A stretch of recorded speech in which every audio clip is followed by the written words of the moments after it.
केमती असंती चालतो आज वीडियो को स्टार्ट करबा गोटे शॉर्ट नोटिफिकेशन आसी जोटा कि ओडिशा गवर्नमेंट थ्रू रु तो आपण देखि परदो स्क्रीन रे नुआ वैकेंसी सब आसी आरआई एआरआई पोस्ट पाई एवं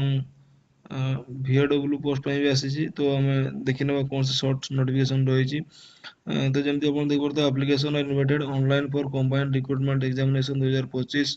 for the post of revenue inspector ICDS supervisor village agriculture worker junior assistant assistant revenue inspector ओमिन एंड स्टैटिस्टिकल फील्ड सर्वेयर यही केतरा पोस्ट पाई ओडिशा गवर्नमेंट थ्रू रु ऑफिशियल नोटिफिकेशन आछि जेमती तार स्टार्टिंग डेट रही रजिस्ट्रेशन रो 29/12/2025 और लास्ट डेट रही 21/1/2024 एटा होची रजिस्ट्रेशन रो डेट गुडा एवं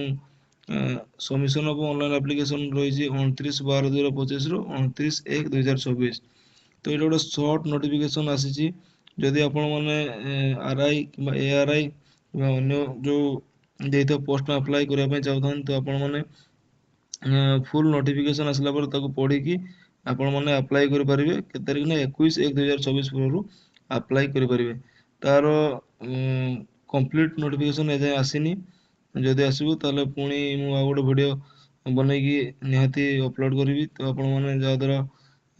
जानि परिबे कोन सब डिटेल रहउची कोन एजुकेशनल क्वालिफिकेशन कोन रहउची डॉक्यूमेंट कोन सब दरकार एज क्राइटेरिया कोन रहउची आ एप्लिकेशन फी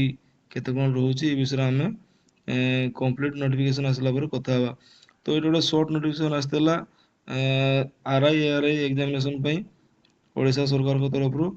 तो आपण माने निहाती शॉर्ट नोटिफिकेशन चेक कर दियंतु एवं जेबे स्टार्ट हे जो रजिस्ट्रेशन आपण माने रजिस्ट्रेशन करके अप्लाई करि परिबे।